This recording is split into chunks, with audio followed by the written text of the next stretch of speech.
Hello. Ronald James എന്ന് പറയുന്ന ഒരു പെട്രോൾ പമ്പ് ജീവനക്കാരൻ അദ്ദേഹം മരണപ്പെട്ടപ്പോൾ അദ്ദേഹത്തിന് ആസ്തി 500 കോടി രൂപ എവിടെ നിന്ന് വന്നു? ലോട്ടറി അടിച്ചതാണോ? ഇൻഹെറിറ്റൻസ് കിട്ടിയതാണോ? നോ. അദ്ദേഹം ജോലി ചെയ്ത് കിട്ടുന്ന വരുമാനത്തിൽ ഒരു ഭാഗം നല്ല നല്ല സ്റ്റോക്കുകളിൽ ഇൻവെസ്റ്റ് ചെയ്തു. അത് പതിറ്റാണ്ടുകൾ കൊണ്ട് കോടികളായി മാറി. ഇങ്ങനെയുള്ള സ്റ്റോറികൾ നമ്മൾ ഒരുപാട് കേട്ടിട്ടുണ്ട്. ഇവിടെ ഒരു ഇമ്പോർട്ടൻറ്റ് പോയിന്റ്, നല്ല നല്ല സ്റ്റോക്കുകൾ തിരഞ്ഞെടുക്കാനുള്ള കഴിവ് നമുക്ക് വേണം. അതില്ലെങ്കിൽ എങ്ങനെ ഷെയർ മാർക്കറ്റിൽ ഇൻവെസ്റ്റ് ചെയ്യാം? അതിനുള്ള ബെസ്റ്റ് വേ ആണ് മ്യൂച്വൽ ഫണ്ട്. സോ ഈ വീഡിയോയിൽ നമ്മൾ ഡിസ്കസ് ചെയ്യാൻ പോകുന്നത് എന്താണ് മ്യൂച്വൽ ഫണ്ട്, മ്യൂച്വൽ ഫണ്ടിൻ്റെ ഗുണങ്ങൾ ആൻഡ് ദോഷങ്ങൾ, ബിഗിനേഴ്സിന് ഇൻവെസ്റ്റ് ചെയ്യാൻ പറ്റുന്ന മികച്ച 3 മ്യൂച്വൽ ഫണ്ടുകൾ. So without further do let us discuss what it is. Welcome.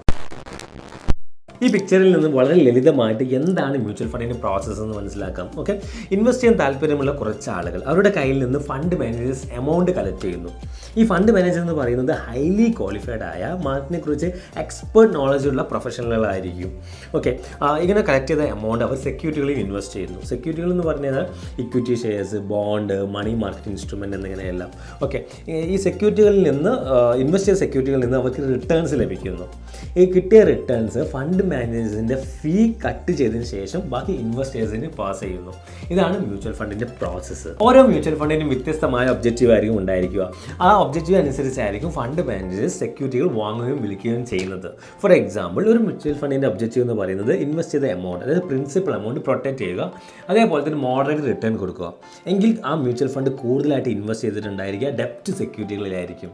അതേപോലെ മറ്റൊരു മ്യൂച്വൽ ഫണ്ടിൻ്റെ ഒബ്ജക്റ്റീവ് എന്ന് പറയുന്നത് നല്ല രീതിയിലുള്ള ഹയർ റിട്ടേൺസ് ജനറേഷൻ ചെയ്യുക. എങ്കിൽ ആ മ്യൂച്വൽ ഫണ്ട് കൂടുതലായിട്ട് ഇൻവെസ്റ്റ് ചെയ്യുന്നത് സ്മോൾ ക്യാപ്പുകളിലായിരിക്കും. ഇന്ന് ഇന്ത്യയിൽ 44ഓളം മ്യൂച്വൽ ഫണ്ട് കമ്പനികളിലുണ്ട്. ഇതിൽ ഏറ്റവും കൂടുതൽ ആസ്തി ഉള്ളത് SBI മ്യൂച്വൽ ഫണ്ടിനാണ്. ഏകദേശം 7 കോടി 12 ലക്ഷം കോടിയാണ് വരുന്നത്.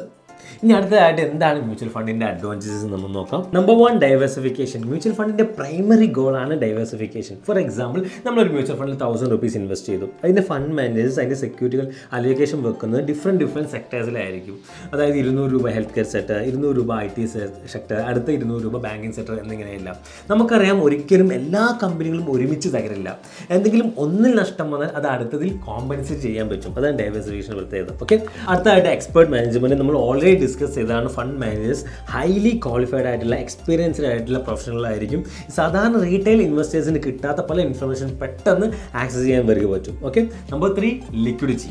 മ്യൂച്വൽ ഫണ്ടിനെ ഏറ്റവും കൂടുതൽ അട്രാക്റ്റീവ് ആക്കുന്ന ഈ ഒരു ഗുണമാണ്. നമ്മൾ ഇൻവെസ്റ്റ് ചെയ്ത എമൗണ്ട് നമുക്ക് ആവശ്യമുള്ളപ്പോൾ വിഡ്രോ ചെയ്യാൻ പറ്റണം. കംപ്ലീറ്റ്ലി ഓൺലൈനായിട്ട് മ്യൂച്വൽ ഫണ്ട് സെയിൽ ചെയ്യാൻ പറ്റും. 1 to 3 വർക്കിംഗ് ഡേയ്സ് കൊണ്ട് എമൗണ്ട് ബാങ്ക് അക്കൗണ്ട് ക്രെഡിറ്റ് ആകും. Okay, number 4, convenience. ജസ്റ്റ് ഒരു 500 rupees കൊണ്ട് നമുക്ക് മ്യൂച്വൽ ഫണ്ട് സ്റ്റാർട്ട് ചെയ്യാൻ പറ്റും. ഒരുപാട് കമ്പനികളുടെ ഷെയർ ഒരു 500 രൂപയ്ക്ക് മറ്റൊരു തരത്തിൽ നമുക്ക് വാങ്ങാൻ കഴിയില്ല. ഒന്നുകിൽ ഡിമാറ്റ് അക്കൗണ്ട് വഴി, അല്ലെങ്കിൽ ഓൺലൈനായിട്ട്, അല്ലെങ്കിൽ മ്യൂച്വൽ ഫണ്ട് ഡിസ്ട്രിബ്യൂട്ടർ ത്രൂ നമ്മൾ മ്യൂച്വൽ ഫണ്ട് പർച്ചേസ് ചെയ്യാൻ പറ്റും. എങ്ങനെ പർച്ചേസ് ചെയ്യുമ്പോഴും ഒരു എക്സ്പെർട്ട് ഒപ്പീനിയൻ എടുക്കുന്നത് വളരെ നന്നായിരിക്കും.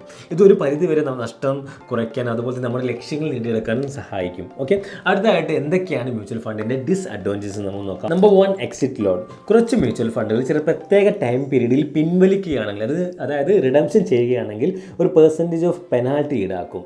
അത് മേ ബി 0.5% up to 2% വരെ വന്നേക്കാം. സാധാരണ ടൈം പീരീഡ് എന്ന് പറയുന്നത് 1 year ആണ്. ഓക്കെ, നമ്പർ 2, മാനേജ്മെൻറ്റ് ഫീ.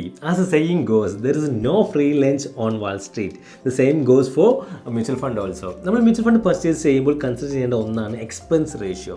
ഇതിൻ്റെ 0.03 to 1.5% വന്നേക്കാം. മേ ബി 2% വരെ ചില മ്യൂച്വൽ ഫണ്ടുകൾ വന്നേക്കാം. അതായത് ഒരു മ്യൂച്വൽ ഫണ്ട് 10% പ്രോഫിറ്റ് ഉണ്ടാക്കിയാൽ നമുക്ക് ലഭിക്കുക 8% മാത്രമായിരിക്കും. Okay, number 3, no guaranteed return. Mutual fund amount invest ചെയ്യുന്നത് സെക്യൂരിറ്റികളിലാണ്. അതുകൊണ്ട് തന്നെ ബാങ്ക് ഡെപ്പോസിറ്റ് പോലെ, PPF പോലെ നമുക്ക് ഗ്യാരണ്ടീഡ് റിട്ടേൺസ് കിട്ടില്ല. ഇപ്പോൾ ഇക്വിറ്റിയിൽ ഇൻവെസ്റ്റ് ചെയ്താൽ അതിൻ്റെ റിട്ടേൺസ് കിട്ടുന്നത് ഷെയർ മാർക്കറ്റിൻ്റെ മൂവ്മെൻറ്റ്സിൻ്റെ അടിസ്ഥാനത്തിലായിരിക്കും. അപ്പോൾ തന്നെ ഡെപ്റ്റിൽ ഇൻവെസ്റ്റ് ചെയ്താൽ അതിൻ്റെ റിട്ടേൺസ് കിട്ടുന്നത് ഇൻട്രസ്റ്റ് റേറ്റ് ഫ്ലക്ച്വേഷൻ അനുസരിച്ചായിരിക്കും. ഓക്കെ, അടുത്തതായിട്ട് തുടക്കക്കാർക്ക് ഇൻവെസ്റ്റ് ചെയ്യാൻ പറ്റുന്ന ബെസ്റ്റ് 3 മ്യൂച്വൽ ഫണ്ട് ഡിസ്കസ് ചെയ്യാം. Number 1, UTI Nifty 50 index fund. Nifty 50 എങ്ങനെയാണോ പെർഫോം ചെയ്യുന്നത് അതിനനുസരിച്ചായിരിക്കും ഈ ഇൻഡെക്സ് ഫണ്ടും പെർഫോം ചെയ്യുന്നത്. Last 3 years 25%, last 5 years 12% returns കൊടുത്തിട്ടുണ്ട്. മാത്രമല്ല, ഈ ഗ്രാഫിൽ കാണാൻ സാധിക്കും ഇക്വിറ്റി ലാർജ് ക്യാപ്പിനേക്കാളും പെർഫോം ചെയ്തിട്ടുണ്ട്. അതേപോലെ തന്നെ BSE സെൻസെക്സ് എങ്ങനെയാണോ പെർഫോം ചെയ്തിട്ടുള്ളത് അതിനനുസരിച്ചായിരിക്കും ഇൻഡെക്സ് ഫണ്ട് പെർഫോം ചെയ്തിട്ടുള്ളത്. ഇതിൻ്റെ ബെസ്റ്റ് പാർട്ട് എന്ന് പറയുന്നത് എക്സ്പെൻസ് റേഷ്യോ വളരെ കുറവായിരിക്കും. Okay, number 2 HDFC flexi cap fund. മാർക്കറ്റിൻ്റെ അവസ്ഥ അനുസരിച്ച് പോർട്ട്ഫോളിയോയിൽ വളരെ സ്ട്രാറ്റജിക്കായ മാറ്റം വരുത്തി മികച്ച റിട്ടേൺ കൊടുക്കുന്ന ഒരു ഫണ്ടാണ്. Last 3 years 32%, last 5 years 13% return കൊടുത്തിട്ടുണ്ട്. Okay, number 3 Nippon India multi cap fund. Small cap, mid cap, large cap എന്നിവയിലെ അവരുടെ മികച്ച പോർട്ട്ഫോളിയോ അതിനുള്ളത്. Last 3 years 34%, last 5 years 12% returns കൊടുത്തിട്ടുണ്ട്. ഓക്കെ, ഇതുവരെ നമ്മൾ ഡിസ്കസ് ചെയ്തത് എന്താണ് മ്യൂച്വൽ ഫണ്ട്, മ്യൂച്വൽ ഫണ്ടിൻ്റെ ഗുണങ്ങളും ദോഷങ്ങൾ, തുടക്കക്കാർക്ക് ഇൻവെസ്റ്റ് ചെയ്യാൻ പറ്റുന്ന മികച്ച 3 മ്യൂച്വൽ ഫണ്ടുകൾ.